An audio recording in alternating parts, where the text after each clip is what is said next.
What the hell happened to Kim Kardashian's style? This program was made possible by contributions to your PBS station from viewers like you. Thank you. Billionaire Barbie, Kim Kardashian and the death of relatable wealth. Kim Kardashian, quiet luxury and the collapse of celebrity relatability.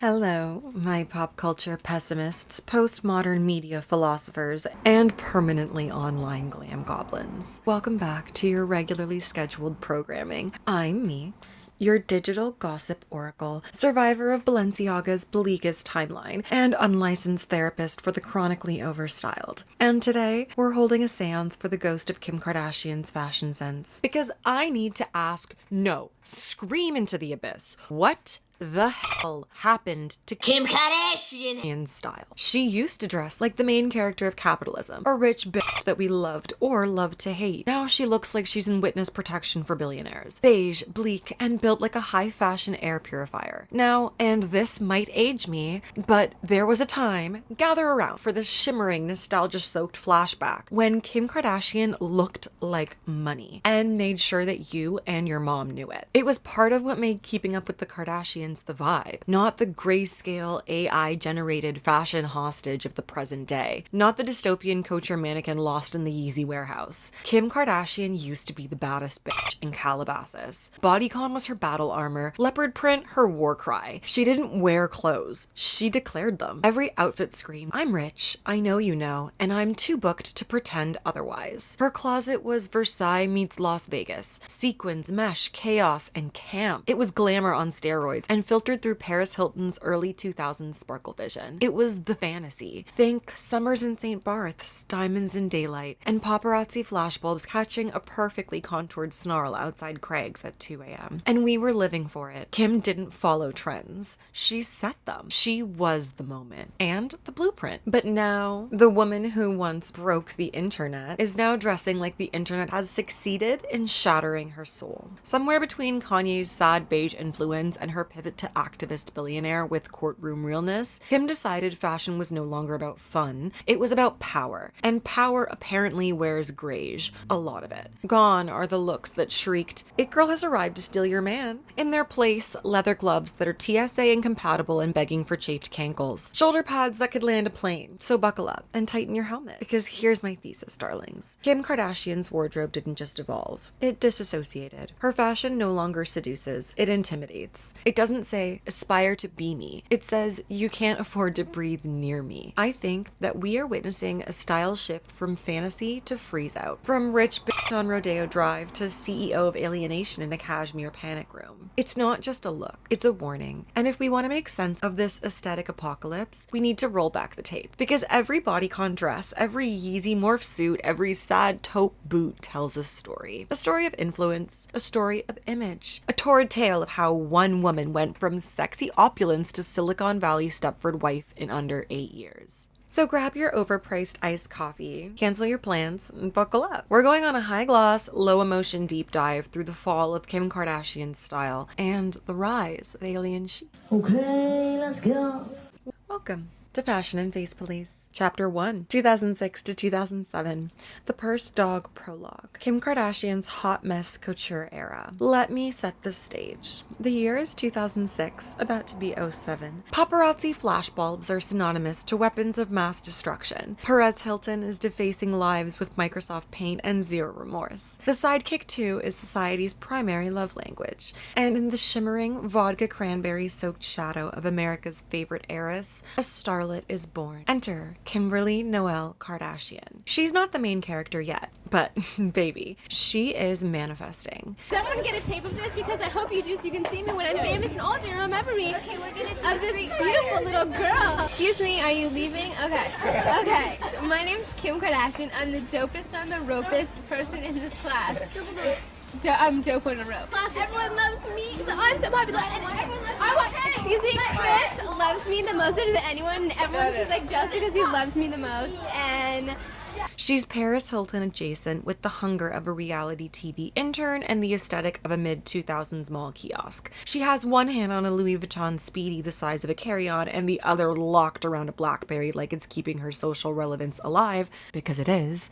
At this point, Kim isn't a mogul. She's a walking vision board in a pair of Steve Madden stilettos. But that girl, she was putting in the work. Closet organizer by day, party fixture by night, and always styled within an inch of her bronzed life. This was the golden age of conspicuous consumption, and Kim dressed like a woman who thought subtlety was a disease. Her wardrobe screamed, "Label me," before TikTok made it a hashtag. She was basically a human Ed Hardy ad, with rhinestones as punctuation marks. We're talking bodycon jersey dresses, chunky Chanel earrings, juicy couture tracksuits, endless belts, and let's not even get started on the oversized Dior sunglasses, because those things had range. Kim's vibe? A rich girl cosplayer. She wasn't actually dripping in Hilton money yet, but you'd never know it from all the monogram madness. If it didn't say LVCC or scream, "I bought it at Dash with store credit," she wasn't wearing it. Kim studied Paris Hilton like she was prepping for the SATs of fame. This wasn't copying, it was a calculated assimilation. The essentials? Sheer tops over visible bras because duh. Denim skirts and glossy lips that reflected sunlight and ambition in equal measure.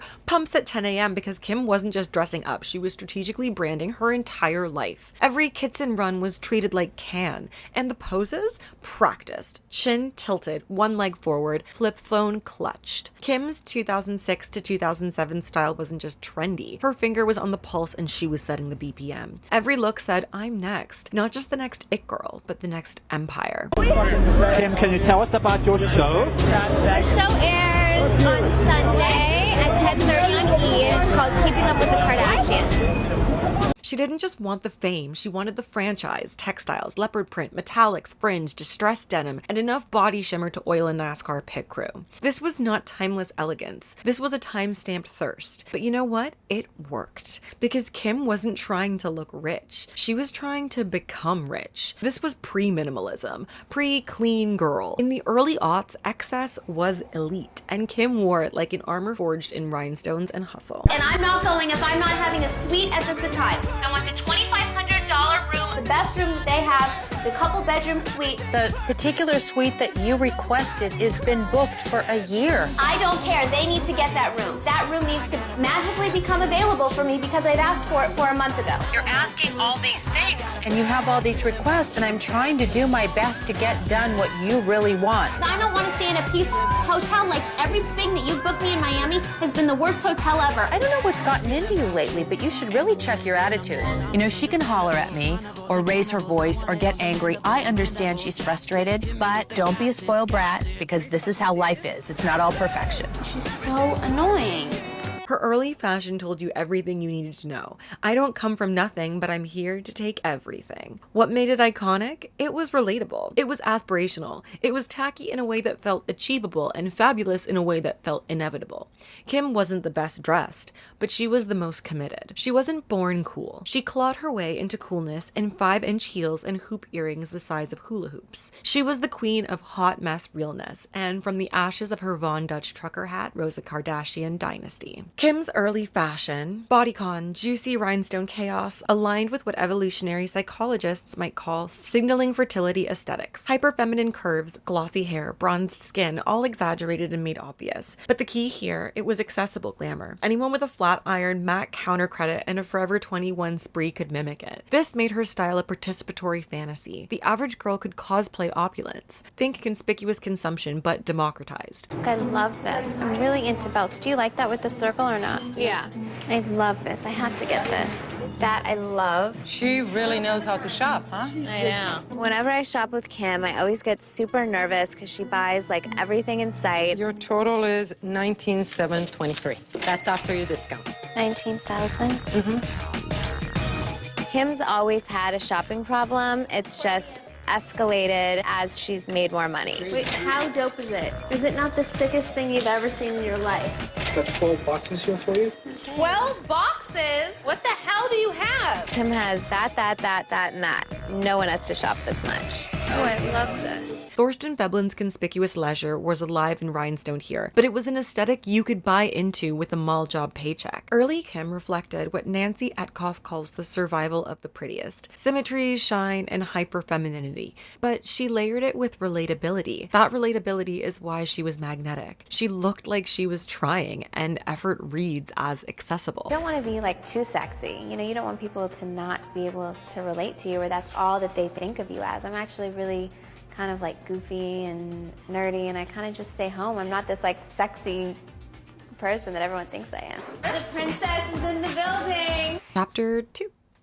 2008 to 2010, Dash Doll glamour and rising red carpet royalty. 2008 to 2010 was the age of Dash Doll glamour. It was maximalism with a credit limit, hyper-femininity with zero irony, and a public image so new money it absolutely came with a free gift with purchase. The aesthetic was a cocktail of aspiring mogul, reality TV royalty, and LA it girl who still had one foot in the Paris Hilton school of lifestyle branding. In 2008, the reality TV glow-up begins. Kim went from Paris Hilton's brunette +1 to a red carpet staple in her own right, at club openings, reality-adjacent award shows, and any gifting suite with free champagne. Every outfit looked ready for battle in a war fought entirely with flashbulbs, the essentials. Hervé Leger bandage dresses in enough colors to shame a Pantone swatch book, waist belts with no functional value, cinched over dresses, blazers, tunics. If it could be belted, it was belted. Platform Louboutins, voluminous curls, and smoky eyes. Her vibe? Expensive in an obvious way. The point wasn't relatability, it was aspirational envy.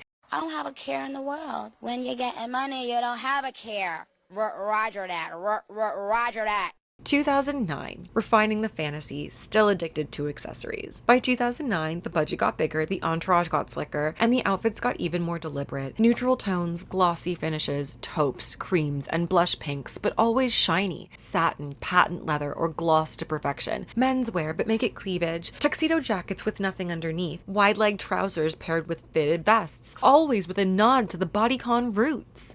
And then we get our leopard print renaissance. Full print dresses with wide belts and platforms, statement jewelry, gold cuffs, chandelier earrings, cocktail rings that also double as blunt force weapons. What we were seeing here was still late aughts maximalism, but polished, less mall kiosk, more rodeo drive.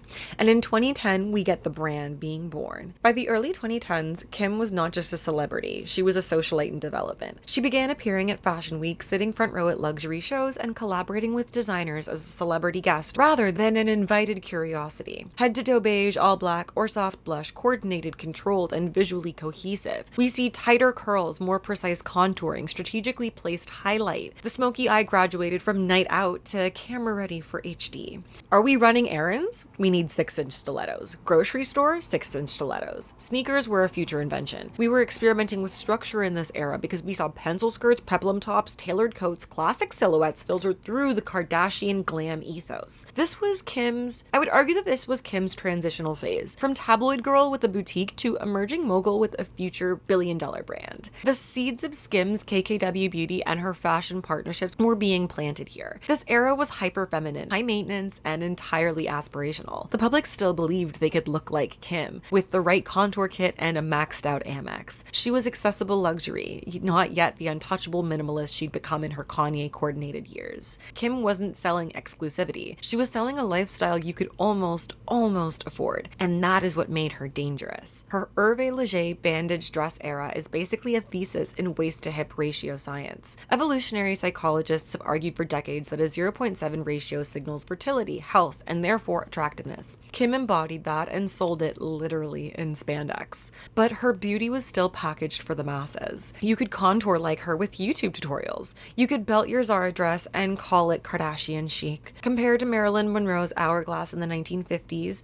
same ratio obsession, different packaging. Kim updated Monroe's silhouette with reality TV glitz and maximalism, transforming biological attractiveness cues into marketable, repeatable trends. Now, pause for a second. If you're vibing with this dissection, please consider hitting that like button. Consider hyping this video, that would really help me. And subscribe, maybe ring the bell, and for those of you that already are, I love you for that. Thank you. Chapter 3. The cultural logic of royal wedding core. Let's start where the cameras always start. The body. Kim's silhouette remained undeniably Kardashian, tight, sculpted, lifted, and dangerously photogenic. But whereas 2008 to 2010 was show me everything all at once, 2011 to 2012 whispered, I'll show you what I want you to see. You see how I do my makeup for work? Very demure, very mindful. I don't come to work with a green cut crease. I don't look like a clown when I go to work. I don't do too much. I'm very mindful while I'm at work. See how I look very presentable? The way I came to the interview is the way I go to the job. A lot of you girls go to the interview looking like Marge Simpson and go to the job looking like Patty and Selma. Not demure. I'm very modest. I'm very mindful. You see my shirt? Only a little chichi out, not my chocho. Be mindful of why they hired you. Here's your reality check, diva. What's the name you'd like me to make it out to? The fabrics were a statement, still. Satin, silk, velvet, luxurious textures that read as expensive, sophisticated, and shockingly restrained for someone who built her brand on such complete excess. The cuts? Conservative, but with strategic tension. High necklines that whispered regal, pencil skirts that screamed executive, and bodycon dresses that insisted, I'm Kim, but now I negotiate for invitations, not attention. The palette was jewel tones, emeralds, rubies, sapphires, carefully curated to signal refinement, wealth, and old money adjacency. This was Kim planting flags in the landscape high culture, while still keeping her reality star roots visible. Gone were the messy club curls, the shimmer-heavy eyes, the Instagram era over contouring. Enter soft glam, matte neutrals, and hair so sleek you can bounce a check off it. Every detail from sculpted cheekbones to perfectly polished nails was designed to convey, I am a public figure, not a party flyer. This was Kim saying in every photograph, I've evolved, but I'm still visually seductive, just more strategically so. Think of it like PR by hairstyle. The straighter, glossier strands softened the hypersexualized body image, converting it into a controlled aspirational image. The effect? Public consumption of Kim as simultaneously approachable, elegant, and undeniably marketable. Red carpet looks in this era were minimalist, tight, and quietly dramatic. She embraced floor-length sheath dresses, high necklines, long sleeves, but never without a strategic slit or a dramatic train. She understood the subtlety of restraint. Less is more, but only when paired with maximum Kim. During the Kris Humphries wedding phase, we see veil core emerge. Ivory gowns, sheer overlays, nude heels adorned with diamante accents. Even the ephemeral one-quarter life marriages were weaponized for aesthetic impact. Can I hear a little commotion for the dress? A little bit?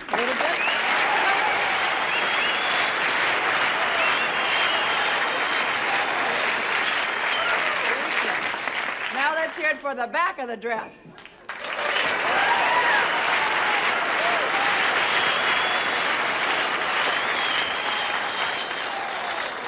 She wasn't just dressing for herself. She was staging every public appearance as a curated visual narrative. 1. Princessification.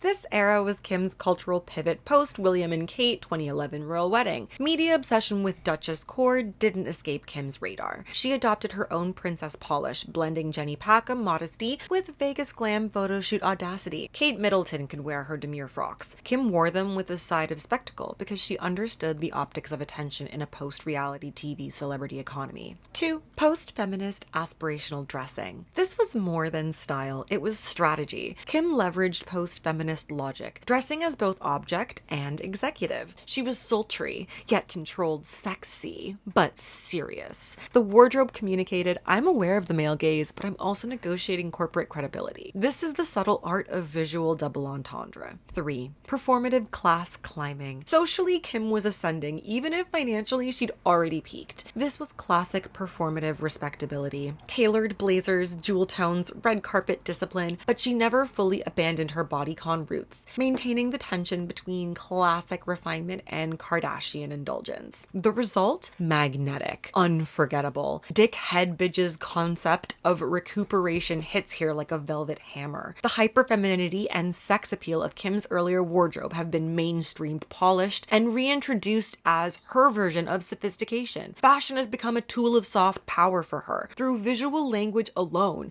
Kim negotiates access to elite spaces, magazines, fashion weeks, endorsements, endorsements while continuing her empire of reality TV, waist trainers, and social media dominance. What we witnessed here was a cultural bait and switch. Kim trades chaos for polish, excess for strategic restraint, street-level glamour for aspirational couture. And the public, we loved it. Kim 2011 to 2012 equals Kate Middleton meets David LaChapelle filtered through a bodycon lens. Jewel tones, satin, sleek hair, soft glam, veil core, strategic slits. This was fashion as diplomacy, celebrity as soft power. It's the era where Kim perfected the art of being taken seriously while remaining fully, unrepentantly Kim Kardashian. Kim enters her royal wedding era just as Kate Middleton defines the cultural zeitgeist. Attraction here shifts from body exhibition to body discipline. Satin jewel tones, sleek hair, these are less about fertility cues and more about refinement. Attraction theory tells us beauty standards are never just biological, they're social technologies. Kim's princess era makes her marriageable, not just desirable. A cultural upgrade in the attractiveness hierarchy. This is a Renaissance Madonna whore dichotomy redux. Early Kim was the Vegas siren. 2011 Kim is the Duchess. She was selling the fantasy that beauty equals legitimacy and legitimacy equals power. Chapter 4. The Kanyefication begins. 2013 was the year of aesthetic shock therapy. Kim traded glitter and bodycon chaos for monochrome minimalism, structured silhouettes, and what I'm calling cultural legitimacy chic. She stopped dressing for the tabloids and started dressing for the editors and tastemakers. The kind of people whose approval carries clout, not just clicks. Her Met Gala entrance is the perfect case study. Pregnant Kim in a custom Givenchy gown, high neck, gloves included, floral pattern maximalism.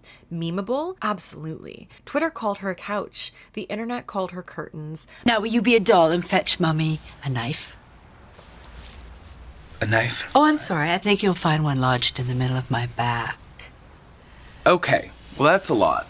And when you pull it out of my back, Okay, I'm gonna take a shower. you can plunge it into my heart. Okay, all right.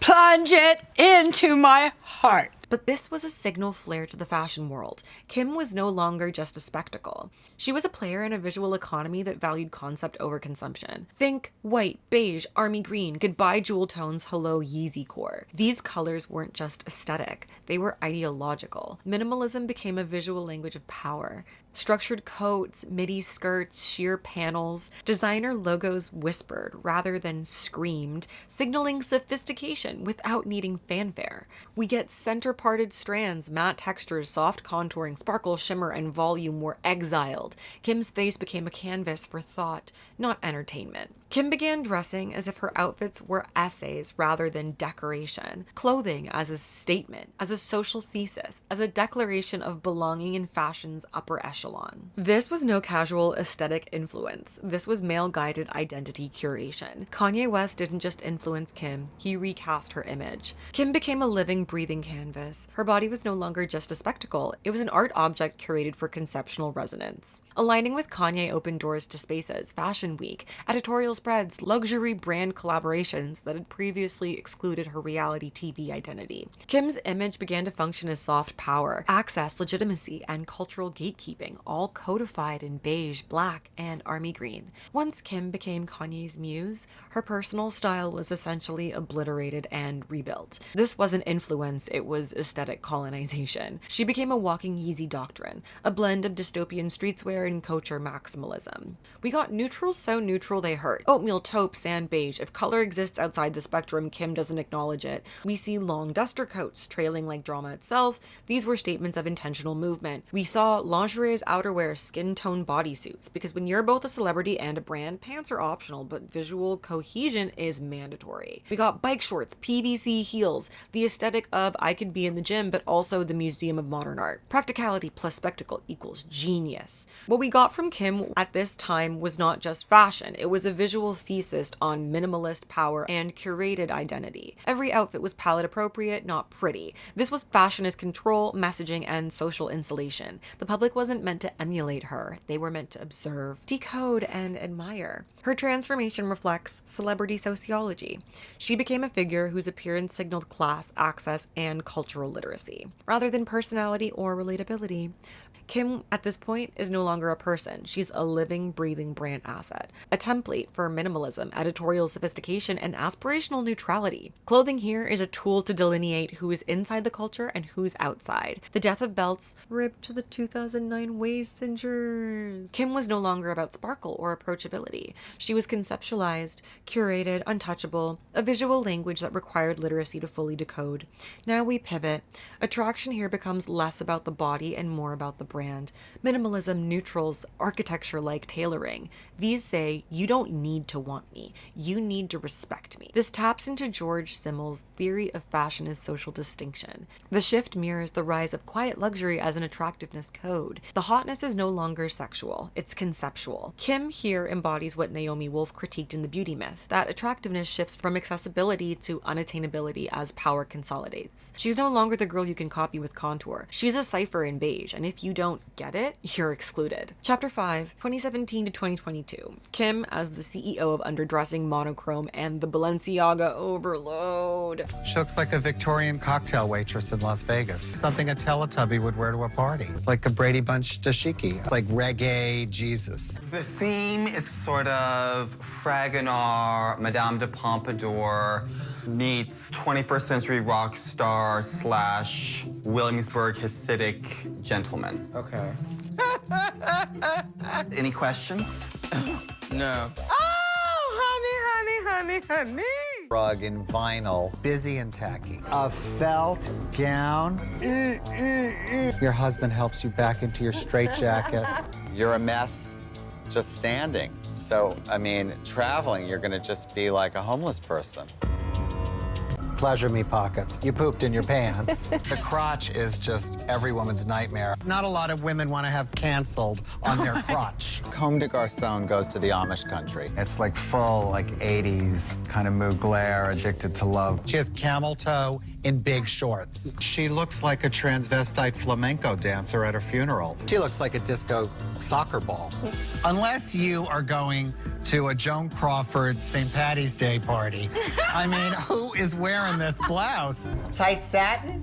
No human being should wear tight satin. This was Kim at her peak. I swear I just threw this on after my stylist steamed it for 45 minutes era. She had fully mastered elevated basics, which in Kim speak means every tank top costs more than your rent, every biker short is part of a limited edition Yeezy drop, and every nude heel is a power move. She wasn't dressing to be liked. She was dressing to confuse, intimidate, and dominate visually. Off-duty model energy met aggressively curated normcore. She could stroll into a gala looking like she wandered out of Equinox and the paparazzi ate it up. Signature elements from this era: curve-hugging skin tone basics that blurred sleepwear and streetwear, slick center part ponytails, tiny, narrow sunglasses, bralettes as shirts, naked heels, all whispering, I am rich enough to make this look intentional. She essentially invented high fashion laziness, where curated disinterest is power. Minimalist, merciless, and marketing genius all in spandex. Fast fashion brands scrambled to replicate her algorithm. Slouchy basics, tiny matrix shades, athleisure sets daring you to believe you could emulate them. Kim wasn't following fashion, she was the algorithm. 2019-2020, Mugler and monochrome cyborg queen are latex politician era. If 2017 to 2018 whispered, I woke up like this, 2019 to 2020 screamed, I am a sculpture with an endorsement deal. Kim stopped dressing like a human and started dressing like a concept. We got our Mugler Met Gala 2019 look that encapsulates this. A wet look dress that was engineered, not sewn, dripping with skin illusion, crystals, and restraint so intense that Kim could not sit, breathe, or eat.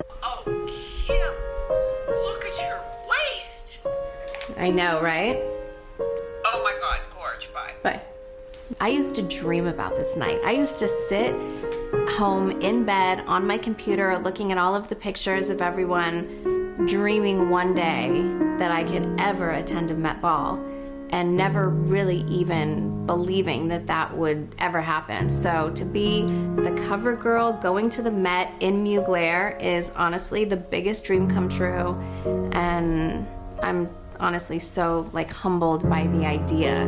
E. Fashion became body horror masquerading as elegance. Key elements of this era: latex, latex, latex. Not sexy, not casual, but militant couture. Sculpted exoskeleton silhouettes, clothing as armor. Vanishing eyebrows, sci-fi contouring, hyper-curated monochrome looks, inhuman silhouettes engineered to recode the female form. This wasn't wearable in any normal sense. It was observational fashion, a moving exhibit of control, discipline, and conceptual power. Kim had become untouchable, less of a person, more a vessel for fashion ideology. From 2021 to 2022, we got full dystopian diva and the dreaded Balenciaga timeline. Kim's apex, the moment where fashion, concept, and spectacle merged into a single post-human entity. She ceased to dress like a relatable celebrity and began dressing as a cultural spectator. 2021 Met Gala, full black Balenciaga morph suit, faceless, fingerless, expressionless, a shadow of herself. Her identity so solidified that her face was actually optional. Morph suits, gloves, masks, armor-like gowns, jet black palette, zero facial expression. Fashion became anonymity. Presence became conceptual. This era is late-stage capitalism embodied. Luxury is isolation, aesthetic is authority, and visibility is optional. Kim's body became a canvas for brand mythology, for depersonalization, for controlled absence. She wasn't selling clothes. She was selling the idea that perception itself is a privilege of the elite. Through visual culture theory and fashion semiotics, she communicates absence, not identity. Fashion is brand myth-making, not ornamentation. Her presence is post-human, a study in celebrity as concept. The algorithm of influence shifts. Not relatability, not likability, but awe and study. In short, Kim is now untouchable. Not someone to emulate, not someone to like, someone to observe, unpack, and maybe fear a little. Every outfit is a thesis, every accessory a semicolon, every gesture a proof that she has mastered fashion as a social sovereignty. Mugler latex, Balenciaga morph suits, these push Kim into post-human aesthetics. Attraction here isn't about health, fertility, or relatability. It's about control, intimidation, and spectacle. The wet look Mugler dress literally made her body uninhabitable. She couldn't sit or breathe. That's not attractive. In the evolutionary sense, it's sublime horror wrapped in couture. Compare that to the corseted Victorians or Chinese foot binding, the body being deformed for fashion as proof of wealth and separation. Attractiveness here has then morphed into inaccessibility. Beauty becomes, I can afford to suffer and alienate myself from normal life. If I don't get this off right now, hi everybody.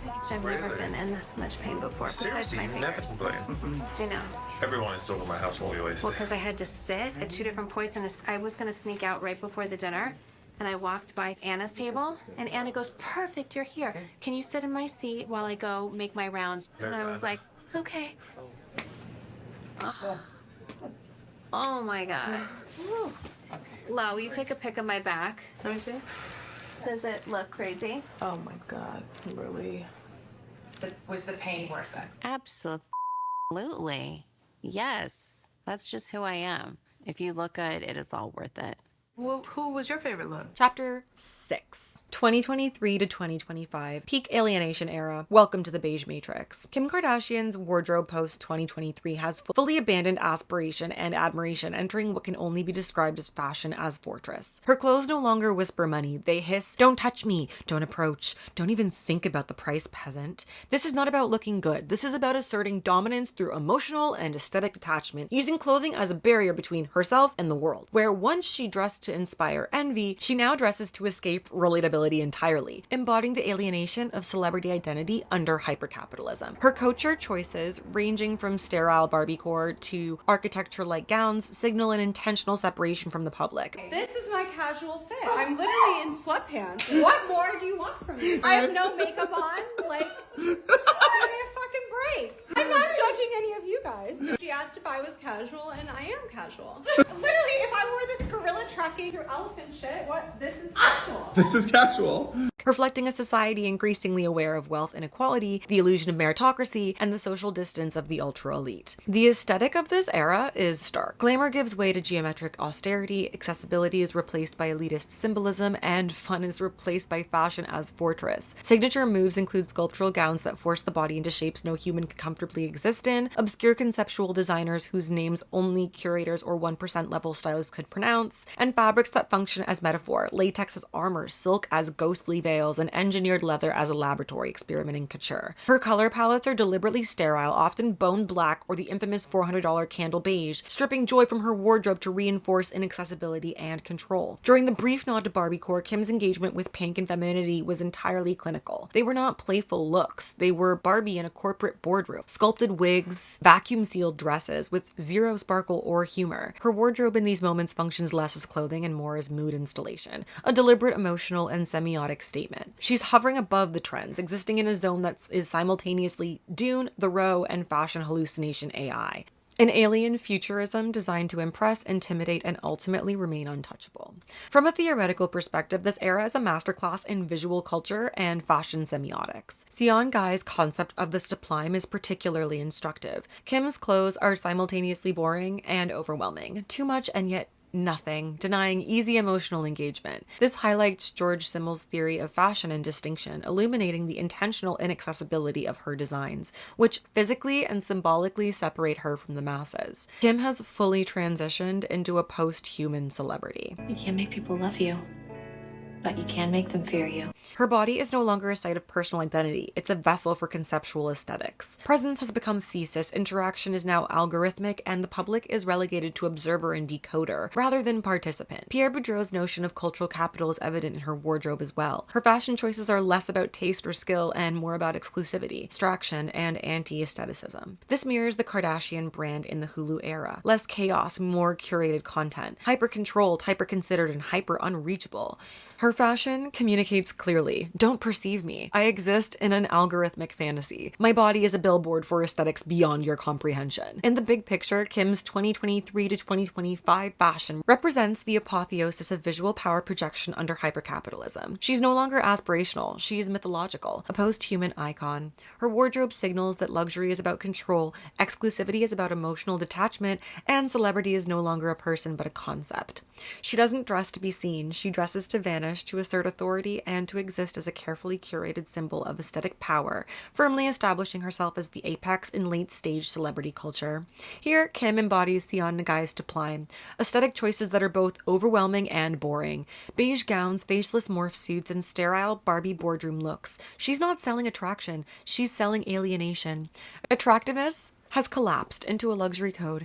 You're not meant to find it sexy, you're meant to find it intimidating, unreachable, and beyond comprehension, because you're not cultured enough. This reflects the collapse of aspirational relatability in celebrity culture. At one point, beauty was democratized. Now, celebrity beauty is unattainable. Attractiveness for celebrities is no longer about luring in the public. It's about freezing them out. And okay, so if you're like me, you're still thinking, right? Here's the thing. It's not just that Kim's clothes got weird. It's that they stopped communicating. The talent is there. The love of fashion is there. There's drama. Sure. And there's a lot of workmanship in those clothes. Once upon a time, her wardrobe told a story. It said, this is who I am, this is what I want, this is what you should envy. Today, her looks embody what we might call aspirational anti-humanism, a radical aesthetic where wealth isn't flaunted through beauty, status, or charisma. It's flaunted through detachment. The point isn't to be admired, it's to be unreachable. Let's be clear, this is not a hit piece on minimalism or avant-garde weirdness. No, this is a postmortem on the woman who once wore a glittering too-tight Hervé Leger dress to the gas station for keeping up with the Kardashians. She knew style wasn't just money. It was successfully merging fantasy, escapism, and accessibility. Today, her aesthetic reads like a hospital waiting room, sterile, inaccessible, and slightly threatening. Her fashion no longer invites you in, it locks you out. The sociological shift is glaring. There was a time when wealth carried performative responsibility. MTV Cribs, lifestyles of the rich and famous, Kim's early life on Keeping Up with the Kardashians. These were spectacles of aspirational fun. Wealth was performative, yes, but it was also entertaining, digestible, and emotionally legible. Post-2020, that contract has been broken. Wearing a $3,000 trench coat that looks like wet cardboard isn't just fashion. It's a power move. It's saying you wouldn't get it, and indeed, we don't. Economic anxiety is rampant, rent is sky high, 4-job households are normal, and yet here she is strutting around like a Bond villain mid-existential crisis in couture that mocks anyone who isn't part of her exclusive private loop universe. Let's not forget the parallel decay of reality TV itself. Old Keeping Up with the Kardashians was chaos. Fights about Bentley keys, bad lighting, overdrawn lips, messy humanity. It was relatable. The Kardashians' new show, a Dior campaign with the emotional warmth of a hostage ransom video. Every frame is antiseptic, every beat curated, every emotion filtered through PR lenses. Kim's fashion mirrors this shift perfectly. Chaotic glamour replaced by sterile perfection, messy personality replaced by curated, untouchable brand mythos. She is no longer humanized by relatability. She is weaponized through cold aesthetic authority. And yes, celebrity resentment is real. People aren't buying what the ultra-rich are selling anymore, especially when what's being sold is self-important silence and Yeezy neutrals. TikTok girlies have turned to micro-influencers, anti-aesthetic creators, anyone with flaws, humanity, and accessibility. Kim, she's dressing for a world that doesn't exist anymore. Her dystopian minimalism, leather torture wear, and endlessly neutral monotones aren't just fashion forward. They're social armor. They communicate, you wouldn't understand, and more chillingly, I don't care if you do because I'm too rich to need your opinion. Let's talk aesthetics. Sculptured silhouettes, muted tones, face shields from Balenciaga. She isn't dressing for her body or for pleasure or even for admiration. She's dressing for archival immortality, for the fashion pantheon, for herself as a concept. Her looks scream, don't perceive me, don't access me, don't try to decode me. And politically, it's a reflection of late-stage capitalism itself. Trust in elites is collapsing. Resentment is rising. Aspirational nihilism reigns. Watching a billionaire navigate dystopian couture while the world struggles isn't aspirational. It's offensive. It's a political gesture designed as fashion. Kim Kardashian's no longer a celebrity. She's a cultural apparatus, a mirror that reflects our fraught relationship with fame, wealth, and access. Once relatable, chaotic, and messy, she's now mythologized, alien, and architecturally curated. Her fashion is a cipher, a commentary on economic estrangement, elite dysfunction, and the death of shared cultural fantasy. She doesn't dress to inspire envy anymore. She dresses to assert separation. She dresses to disappear. She dresses to exist at the apex of power, untouchable, unknowable, and utterly unreadable. And in that, whether we like it or not, Kim is peak Studio Meeks, a living thesis in alienation, late-stage capitalism, and aesthetic authority. And that's the tea, the threads, and the entire Kim Kardashian evolution up until now, in all its glory, horror, and absolute genius. If you're still processing the beige latex and conceptually impossible gowns, hit the like button, subscribe for more ruthless dissections of fashion, fame, and the very weird world that we live in. And as always, if you made it to the end, please comment MVP, but also let me know which Kim era broke you, dazzled you, or straight up traumatized you. Do you like her current vibe, or do you think that one of her previous reinventions are more aesthetically compelling? I would love to hear your thoughts. Until next time, my sweet baby angels, stay hydrated, stay safe, and thank you all for being the backbone of my crazy ideas.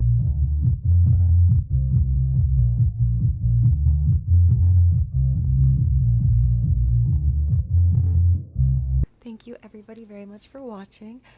Gilly is very grumpy at the moment, but I found him and he just wanted to say thank you for 2,000 subscribers. We are very proud, happy, and honored that you all are here, hanging out with us, spending time. We love all of you. So, thank you very much for watching.